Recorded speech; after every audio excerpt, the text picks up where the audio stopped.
Hello YouTube family, કેમ છે બધાને? જય માતાજી, બાપા સીતારામ. તો સવારના 8:15 વાગી ગયા છે અને આવી ગયા છે વાડીમાં. તો એમ થયું હાલો નાનો એવો બ્લોગ બનાવીને મૂકી દઈ સવારનો.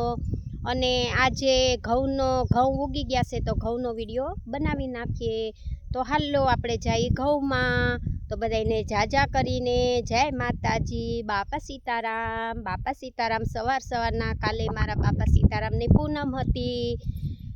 જય માતાજી, બાપા સીતારામ. તો જો અમારે ઘઉં ઉગી ગયા છે સરસના, એકદમ 16 વીઘાના અને 10-12 દિવસના થઈ ગયા છે. 2 પાણ પણ પી ગયેલા છે ઘઉં.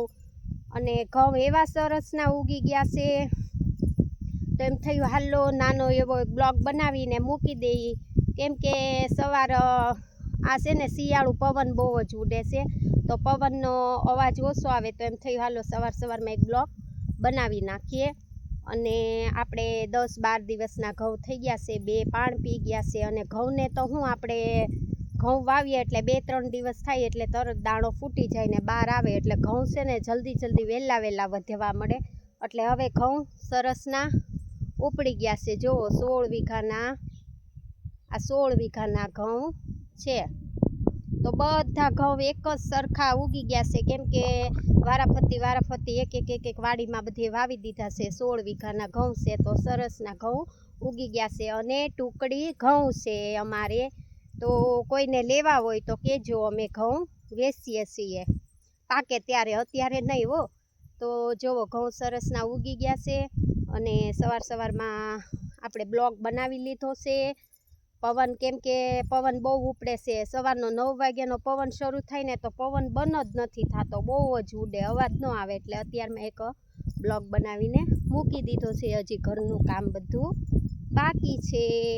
તો જુઓ આ છે અમારે 16 વીઘાના ઘઉં. તમને દેખાય એ બધા ઘઉં જ છે વાવેલા. તો સરસના ઘઉં એકદમ સરસના બધા ઉગી ગયા છે. અને બધા ઘઉં ઉગી ગયા, જો એક જ સરખા સરસના ઉગી ગયા છે. અને સવારનું વાતાવરણ છે ગામડાનું, કેવું સરસ જો. તો આ છે રઢિયાળું અમારું ગામડું.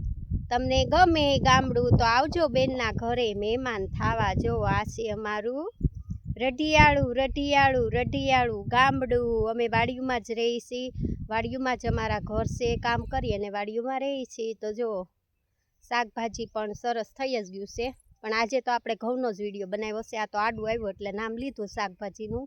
તો જો એકદમ સરસના ઘઉં બધા ઉગી ગયા છે. અને ગામડાનું વાતાવરણ પણ અત્યારમાં સરસ હોય, એકદમ શાંત. લગનગાળો બહુ આવી ગયો છે સિઝન, એટલે ગામડામાં ઢોલ પણ બહુ જ વાગે છે. એટલે વાતાવરણ પણ સરસ લાગે ને ઢોલ પણ સંભળાય. શાંત એકદમ હોય ને તો જાનું આવી હોય ને ગામડામાં. તો આજુબાજુમાં જો આ છે ઘઉં, અમારે ઘઉં ઉગી ગયા છે. અને ટુકડી ઘઉં છે સરસના વાવેલા. કોઈને લેવા હોય તો કહેજો, અત્યારે નહીં, ઘઉં પાકે ત્યારે. હજી તો 3.5-4 મહિના વયા જશે ઘઉંને. તો એકદમ સરસના ઘઉં ઉગી ગયા છે. અને સવારનું ગામડાનું વાતાવરણ, કેવું સરસ વાતાવરણ છે જો ગામડાનું. સવારનું એટલે તો કહેવાય છે કે રઢિયાળું ગામડું હો રઢિયાળું મારું ગામ. કોક દી બનો ને મહેમાન, હે આપે મીઠો આવકારો ને કરે રે સન્માન.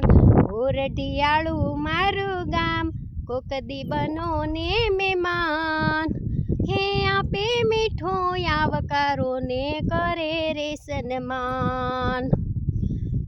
નાના હોય કે મોટા હોય, ઝૂંપડામાં રહેતા હોય કે બંગલામાં રહેતા હોય, પણ જીવ તો બધાયના એક જ સરખા છે. એટલે અભિમાન મૂકી દ્યો ને બધાયને આવકારો આપો મીઠો. મીઠો મીઠો આવકારો આપો. જય માતાજી. બાપા સીતારામ, બાપા સીતારામ, બાપા સીતારામ ઝાઝા કરીને. કાલે હતી મારા બાપાની પૂનમ. જય માતાજી. બાપા સીતારામ, બાપા સીતારામ.